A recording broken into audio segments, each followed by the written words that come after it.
안녕하세요. 하늘가족 여러분. 함께 말씀을 통해 하늘 생명과를 맛보는 행복한 시간이 되었습니다. 이번 주에는 제7과 신의 산에서의 언약이라는 제목으로 공부하겠습니다. 먼저 기억절을 함께 읽어볼까요? 출애굽기 19장 4절 말씀입니다. 시작! 나의 애굽 사람에게 어떻게 행하였음과 내가 어떻게 독수리 날개로 너희를 업어 내게로 인도하였음을 너희가 보았느니라. 이번 주 교과를 통해 함께 배울 단어는 인도입니다. 인도는 목적하는 곳으로 인도하거나 이끌어줌 또는 정신적, 사상적, 정서적으로 지도하여 이끔이라는 뜻입니다. 그렇다면 이 시간에는 인도의 한자풀이를 통해 구속사적인 의미를 살펴보겠습니다. 인도는 당길 인자와 인도할 도자가 합쳐진 단어입니다. 당길 인자는 활공자와 뚫을 곤자가 합쳐졌는데요. 이것은 활과 화살을 의미합니다. 그래서 화살을 쏠 때 활에 화살을 걸고 활시를 당겨야 합니다. 성서적으로는 바로의 애굽 군대가 화살을 뒤로 당겨서 쏘아서 아주 화살이 빠르게 날아가는 것처럼 뒤에서 이스라엘 백성을 추격하였지만 하나님의 종 모세는 활을 앞으로 당기는 것처럼 이스라엘 백성을 앞에서 인도하여 홍해를 건너 가나안으로 가는 여정을 시작하였다고 생각할 수도 있습니다. 인도할 도자는 길도자와 마디천자가 합쳐졌는데요. 길도자는 머리 숫자와 쉬엄쉬엄 갈 착 또는 달릴 착자가 합쳐진 것입니다. 이것은 지도자, 머리 대신 지도자의 인도를 따라가는 것을 의미하고요. 거기에 마디촌자가 합쳐져서 인도할 도자가 됐습니다. 이것은 지도자의 가르침을 따라서 제자들이 수종하고 따라가는 것을 말하는데요.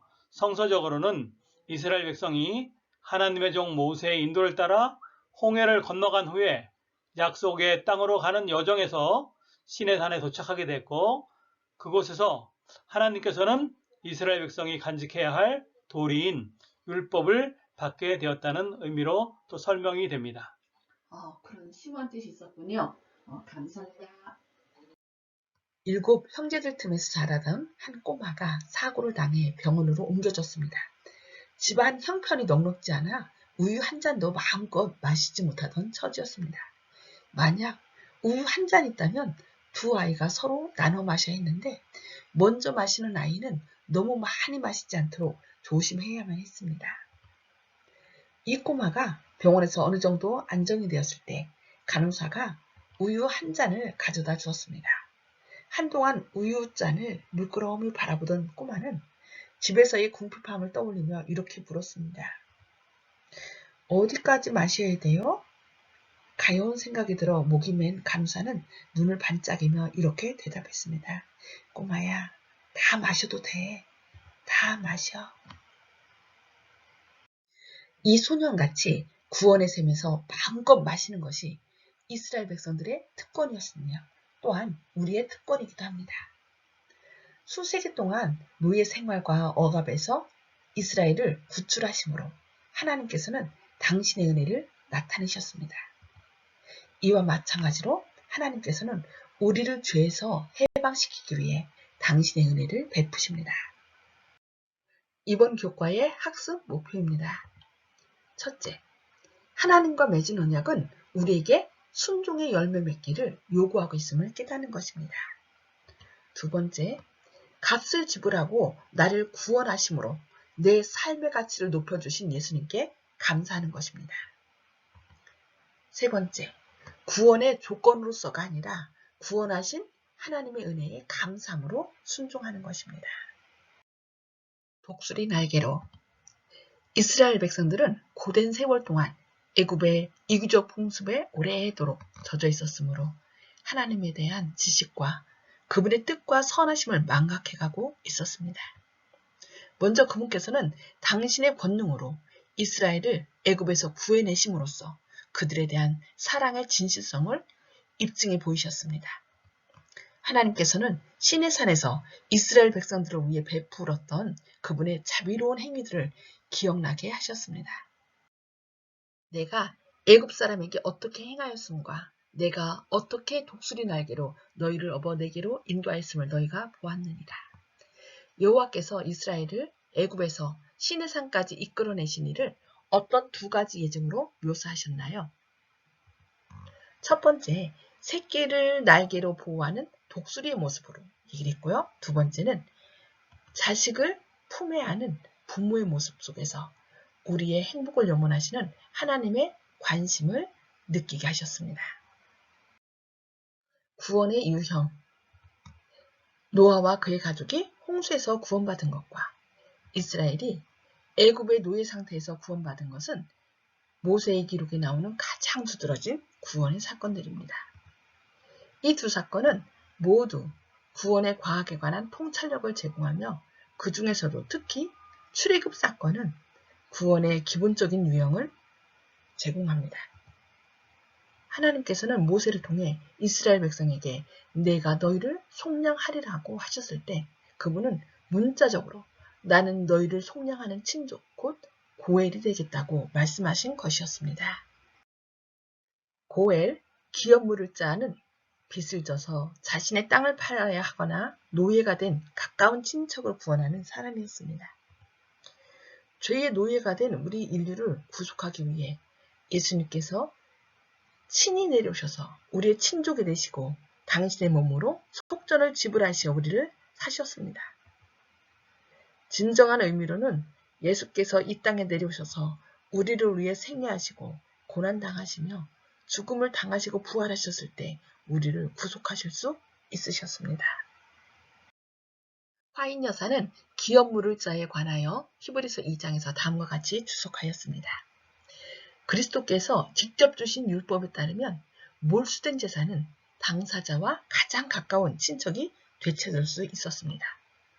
예수님께서는 사람들을 대신하시고 보증인이 되시기 위해 왕의 옷과 면류관을 벗어두시고 당신의 신성을 인성으로 입으셨습니다. 인성 안에서 죽으심으로 사망의 권세를 가진 자를 멸망시키셨습니다.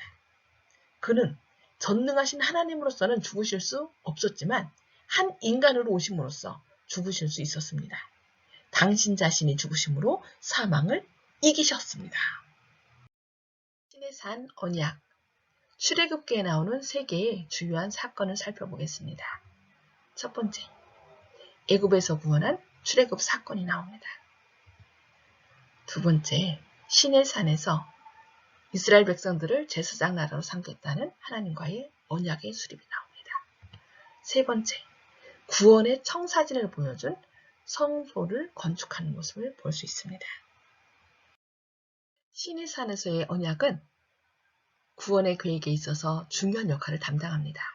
이 언약은 아담, 노아, 아브라함과의 언약에 이어 성경에 기록된 네 번째 언약입니다. 그분께서는 그들을 죄의 노예 상태에서 구속하기를 원하셨는데 그 일은 그들이 성소봉사의 표상과 상징을 통해 배운 바와 같이 오직 메시아의 희생을 통해서만 가능했습니다. 언약의 수립 과정을 살펴보겠습니다. 첫 번째, 이스라엘이 여호와의 도우심으로 시내 광야에 이르러 진을 쳤습니다. 두 번째, 하나님께서 이스라엘과 더불어 맺을 언약을 제안하십니다.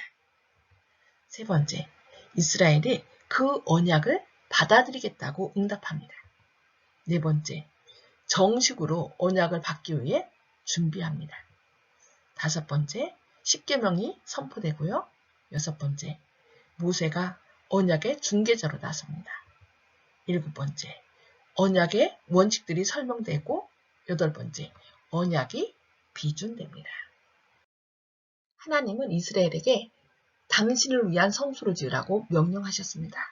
이 과정을 통해서 그들은 언약의 조건과 의미를 더 잘 이해할 수 있었습니다.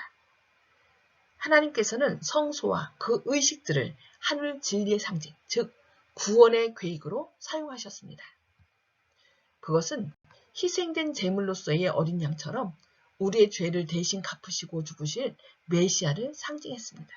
이것이 영원한 언약의 진정한 의미와 목적이고 하나님께서 타락한 사람들에게 주시는 구원입니다.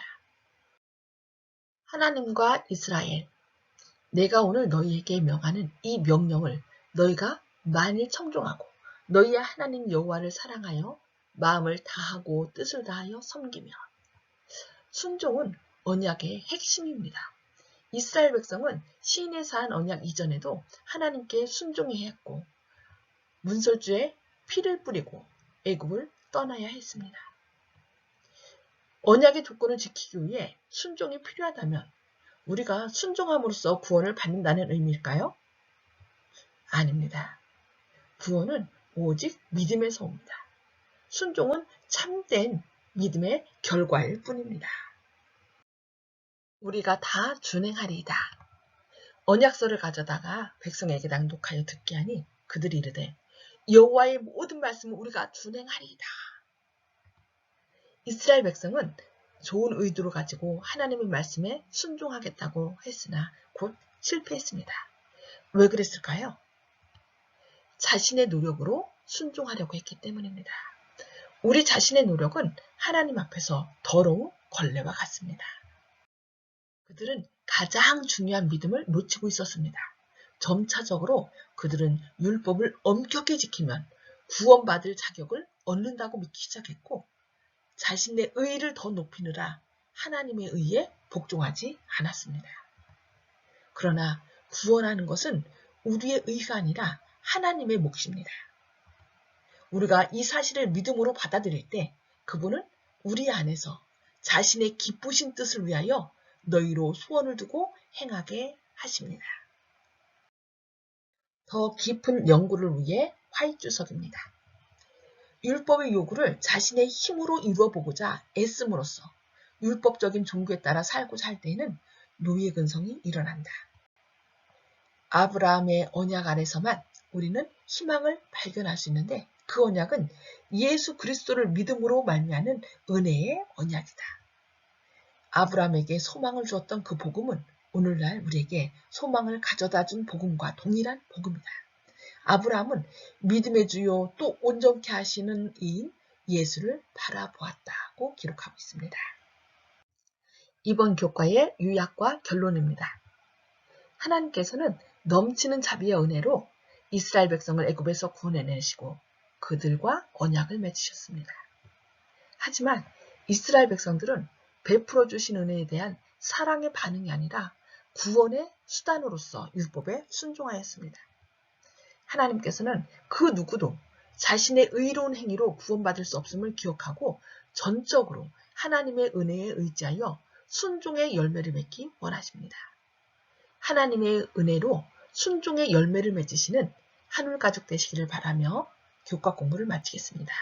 감사합니다.